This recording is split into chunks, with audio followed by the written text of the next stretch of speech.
Notre-Dame, effectivement, est en train de signaler au peloton que c'est bel et bien le dernier tour. Donc la cloche a résonné et donc un peu moins de 7 km maintenant pour connaître le verdict de cette dernière étape de ce tour numéro 109. Ah, le panache également de l'équipe Ineos Grenadier qui tente de jouer les tout premiers rôles. On le rappelle, les échappés ont été repris dans l'échappée principale de la journée qui comptait notamment 5 hommes et une attaque. L'attaque de Geraint Thomas, qui tente de propulser Filippo Ganna qui est en deuxième position. Là, il y a des ambitions de contrecarrer les plans des sprinteurs. On sait que Filippo Ganna était venu pour gagner une étape contre la montre. Et l'attaque de Pogacar, quel panache!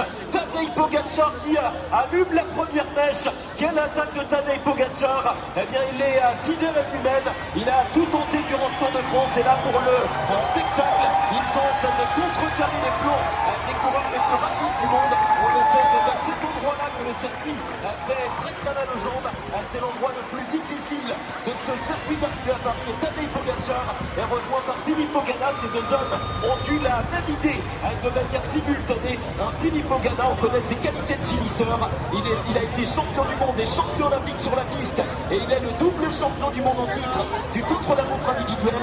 Il a pris cette année la 4e et la 5e place sur les deux chronos du Tour de France. Il a évidemment encore beaucoup d'appétit et on peut imaginer que sa puissance pourrait lui permettre de relancer la machine désormais dans la partie descendante de l'avenue des Champs-Élysées. Un peu plus de 5 km à parcourir avant l'arrivée finale. Damien, on va suivre tout cela avec beaucoup d'attention évidemment. En tout cas, regroupement général tout à l'heure. Et donc voilà, il n'y aura pas de nouvelles échappées. En tout cas, effectivement, Pogacar, brillantissime. On l'a connu, eh bien, bagarreur, combatif. Il l'est encore aujourd'hui. Il ne lâche rien jusqu'au bout.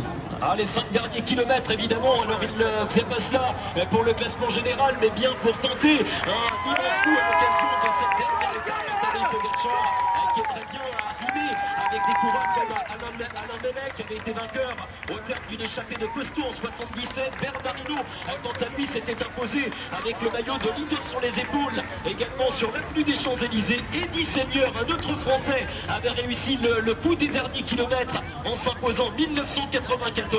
Et Alexandre Vinokourov avait été le dernier en date à s'imposer de la sorte. Vinokourov qui avait tenu tout en respect, tout un peloton en respect, pardon, à l'occasion de cette étape finale des Champs. 4 km maintenant, mon cher François, le peloton est groupé.